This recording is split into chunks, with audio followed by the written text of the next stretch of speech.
Oh, John Kerry's Mideast peace talks have gone nowhere. Hey, Scott Horton here for the Council for the National Interest at councilforthenationalinterest.org. U.S. military and financial support for Israel's permanent occupations of the West Bank and Gaza Strip is immoral, and it threatens national security by helping generate terrorist attacks against our country. And face it, it's bad for Israel, too. Without our unlimited support, they would have much more incentive to reach a lasting peace with their neighbors. It's past time for us to make our government stop making matters worse. Help support CNI at councilforthenationalinterest.org. All right, you guys, welcome back to the show here.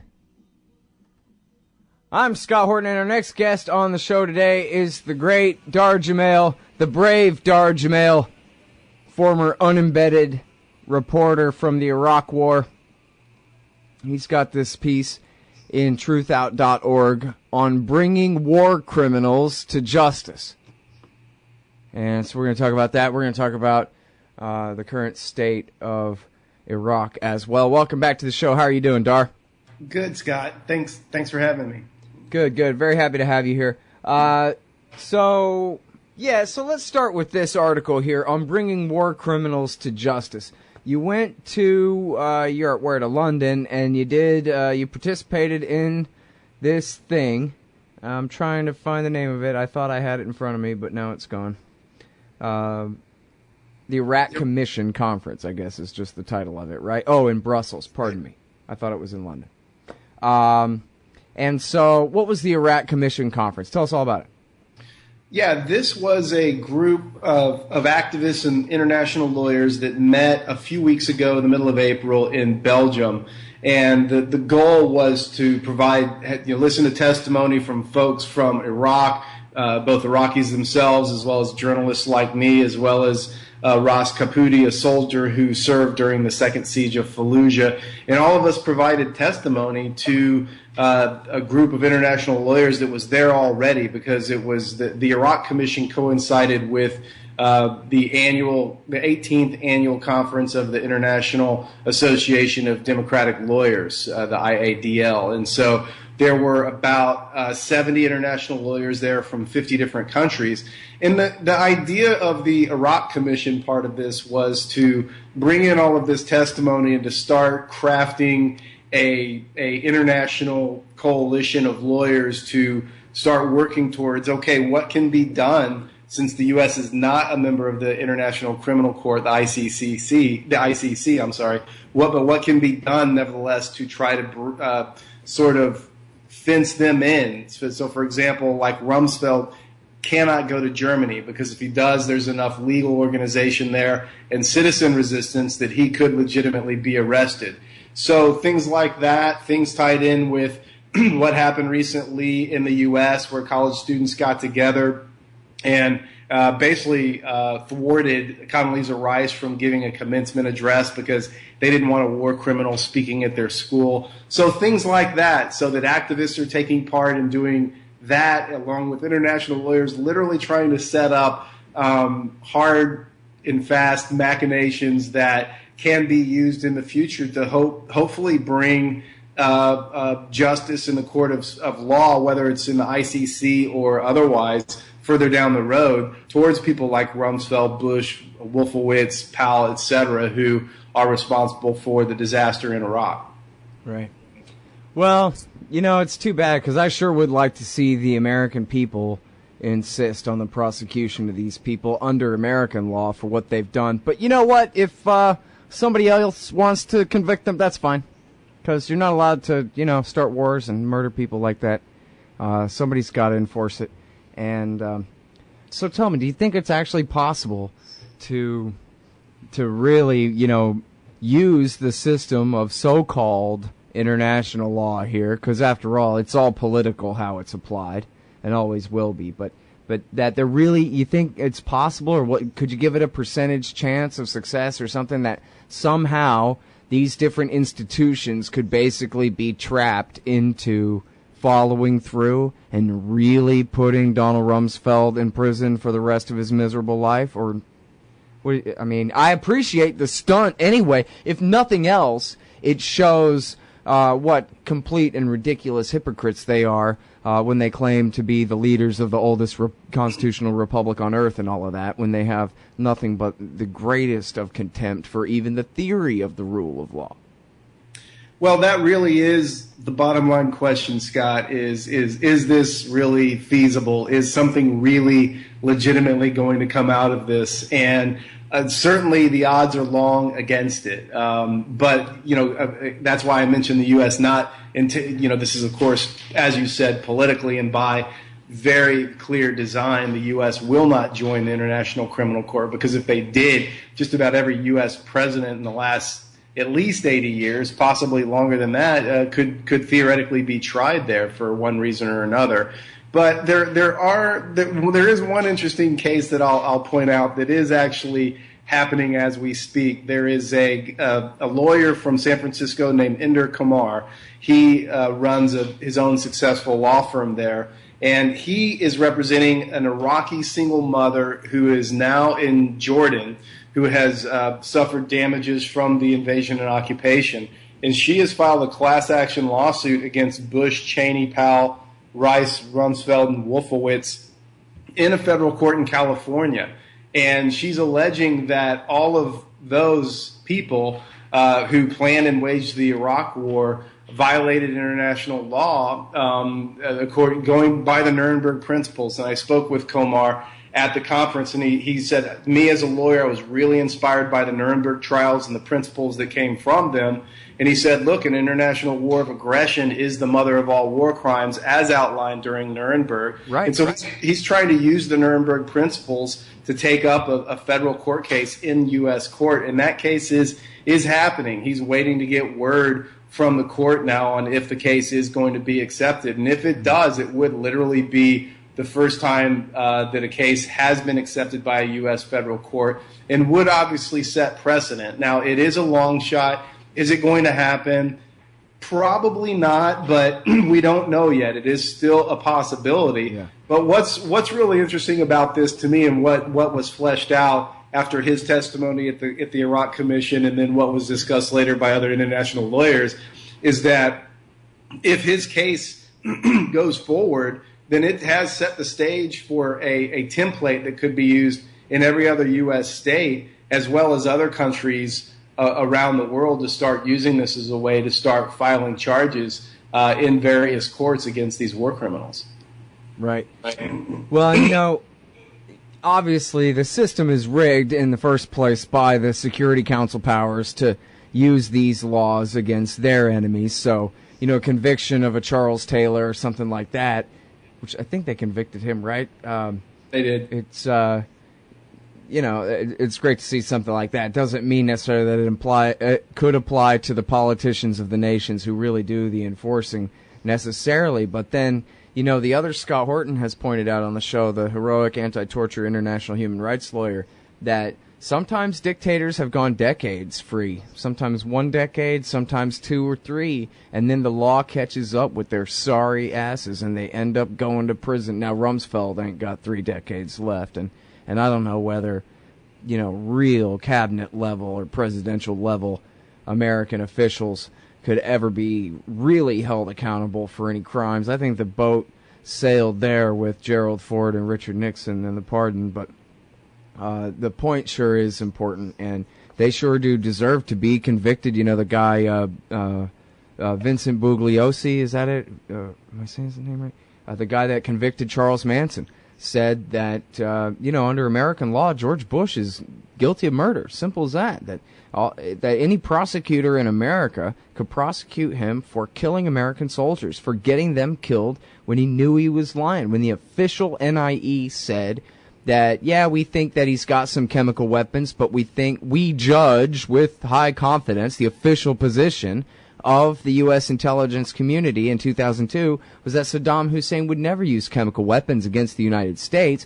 The only instance he might ever use them would be if we invaded. He might use them to defend Baghdad from our invasion. That was in the NIE of 02. So he said either Condoleezza Rice is guilty of murder because she lied to the president about what the NIE said, or he's guilty of murder. They both are, for pretending it said something it didn't, or what have you. But the fact of the matter is, there's a lot of different sets of laws. The ones that you talk about on the international level, about the war crime of aggression as the supreme war crime, and all of that. But on the local level, too, for getting Johnny killed by pretending this had anything to do with protecting us from terrorism and weapons of mass destruction when they knew it wasn't right. And when, in fact, they admitted it, when Wolfowitz said, well, you know, it was the one thing that we could agree on for bureaucratic reasons to use as the casus belli, not that we really thought it was a problem.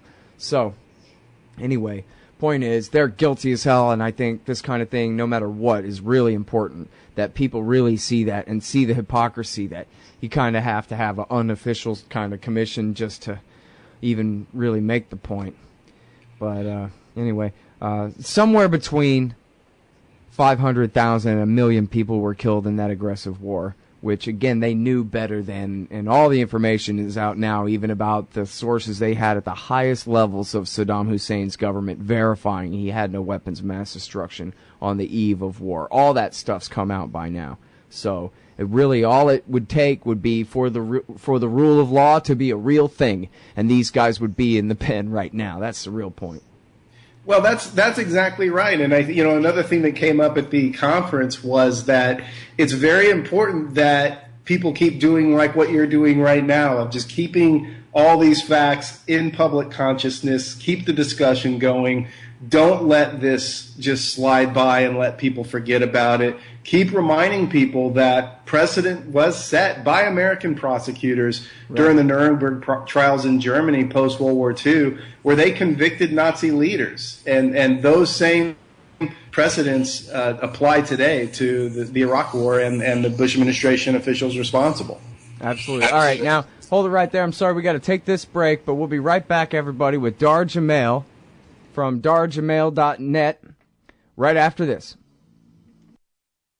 Oh, and truthout.org, too.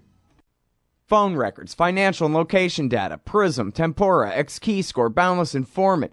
Hey, y'all, Scott Horton here for offnow.org. Now, here's the deal. Due to the Snowden revelations, we have a great opportunity for a short period of time to get some real rollback of the national surveillance state. Now, they're already trying to tire us by introducing fake reforms in the Congress. And the courts, they betrayed their sworn oaths to the Constitution and Bill of Rights again and again, and can in no way be trusted to stop the abuses for us. We've got to do it ourselves. How? We nullify it at the state level. It's still not easy, but the Off Now project of the 10th Amendment Center has gotten off to a great start. I mean it. There's real reason to be optimistic here. They've gotten their model legislation introduced all over the place, in state after state. I've lost count, more than a dozen. You're always wondering, yeah, but what can we do? Here's something important, something that can work if we do the work. Get started cutting off the NSA support in your state. Go to offnow.org. All right, you guys, welcome back to the show. I'm Scott Horton. This is my show, The Scott Horton Show. ScottHorton.org is where I keep all my archives. You can follow me on Twitter, at Scott Horton Show. I'm talking with Dahr Jamail. He's got this great piece at Truthout.org. It's actually a two-parter on bringing war criminals to justice. It is the Bush administration and their aggressive war against Iraq. And, well, in this case, I mean, we could be talking about Obama and Libya, right? But that's a different interview. So, let's talk about what's going on in Iraq right now. Wonderful, perhaps glorious, purple-fingered democracy, right, Dahr? So what you complaining about? Ends, means, omelets, paradise. Now they're way better off.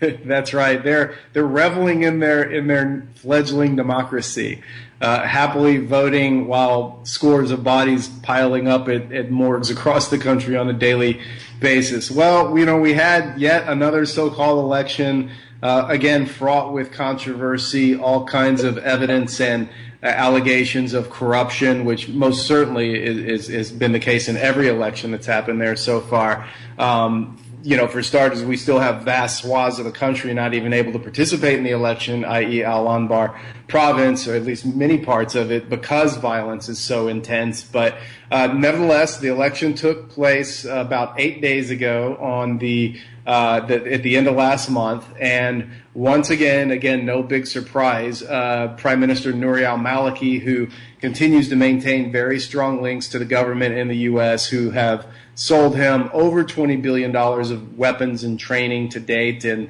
that is an ongoing, a dynamic figure, let's put it that way.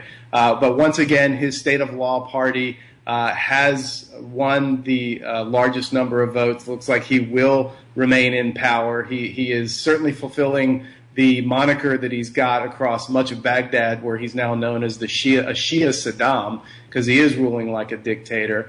But the vote hasn't yet been totally confirmed. That's supposed to happen on 25 May. But the unofficial results show that his state of law party has received, again, the majority of votes. So it looks like he will stay in power, while violence and chaos continues across the failed state that is Iraq today, excepting the Kurdish-controlled north. Mm-hmm. Does his old party, the United Iraqi Alliance, still exist on the Shiite side? It does not. It dissolved into other various parties. It's a dynamic situation. All the political horse trading that's going on behind closed doors continues within the Shia, within the Sunni, within the Kurds. And so every election, it's a little bit different landscape. So no, that party is dissolved, and it's basically been absorbed into the state of law. And so now is the state of law, is that basically just the Dawa party? It really is, by and large. Yeah, it's everyone who's maintained allegiances to Maliki, which at this point, we know it's not the Sadrists. We know it's not Fadila. It's not any of the other parties. It's certainly not the Shia, the Sunni parties, or the Kurds, who are very much at odds with the state of law party and Maliki's policies for reasons you and I have talked about in other interviews. But it's very, very fragmented, and it's another reason why, for the most part, gridlock in the parliament there has become chronic, much like it is in Lebanon or D.C. for that matter. Yeah. Well, now, so if I'm remembering right, the election in January '05, part of what was such a disaster there was because the Sunnis boycotted it. They knew they were going to lose big time, and so they stayed out. Maybe they didn't have much opportunity to vote in the first place. And then that's what really precipitated the Civil War more than anything else, was because the United Iraqi Alliance, for that one, was made up of the Dawa Party and the Supreme Islamic Council and their Bada brigades, who set about kicking all the Sunni Arabs out of Baghdad, which, it took killing a few 100,000 of them to get the job done there. And then, so, in the election of '09, I guess the Sunnis really did try to vote in that one, and they actually beat Maliki, but then he still won anyway with American help. But now this time around, it sounds like they've boycotted and or didn't even have an opportunity to participate in this election. Did I summarize that even right, going back over the last few, or not? No, that is right. The only thing you were just barely off on was the 2010 election, which was I'm sorry. I was thinking it was right after Obama took office for some reason. It was a year off. No, aside from that, you really just lined it out, a perfect summation. And and I think it is important to point out what you mentioned too, that during the last election, Maliki actually did lose the election. He lost out. It was a very close vote, but Ayed Alawi actually won. But because the U.S. wanted to keep Maliki in power, he stayed in power. So much for democracy and legitimate votes. But yeah, what's the problem is? You gave the perfect intro to the statement, is that because of the ongoing marginalization of the Sunni, because once again, Iraqi forces have continued to surround Fallujah, and as we speak, it looks like we're about to begin any time now from now in the next couple of days, a full-scale offensive to try to retake the city. That these chronic problems, sectarian-based, because Maliki, he's been accused of and very much has continued to play the sectarian card, continues to keep the political instability in the country, and that really is the root of the problem. Yeah, well, and then you have Ayman al-Zawahiri. I think actually this is kind of a parenthesis, some good news. It seems like Zawahiri from Pakistan is again insisting that ISIS go home to Iraq, and it seems like some politician might advise him that since he has no means of enforcing that, he should kind of shut up, because he already said that once and they told him to get lost, old man, or something, and they're still over there fighting. And I guess they're fighting in Iraq too, but they certainly have not called off their Syria operations. But this is a big part of what's going on again, right, is that right as the tribes in the Sunni tribal leaders in Anbar have absolutely had it up to here with Maliki and his refusal to provide any government service or really to treat them as anything but outlaws in the first place. You have this massive foreign-backed war going on in Syria across the border, which is completely re-energizing the entire Iraqi jihadist movement. And so then the Sunni tribes, I guess, are happy to use them against Maliki for, I don't know what gain they think they're getting out of it, but it seems like that. Or I don't know, is it the case, do you think, that the tribal leaders have unleashed the jihadist types, or it's sort of outside their control? Because I know Maliki's been, like you said, the siege of Fallujah, he's just been shelling the town like he's the U.S. Marine Corps. That's right. Well, it's really the jihadist forces, the extremist groups have been largely operating on their own.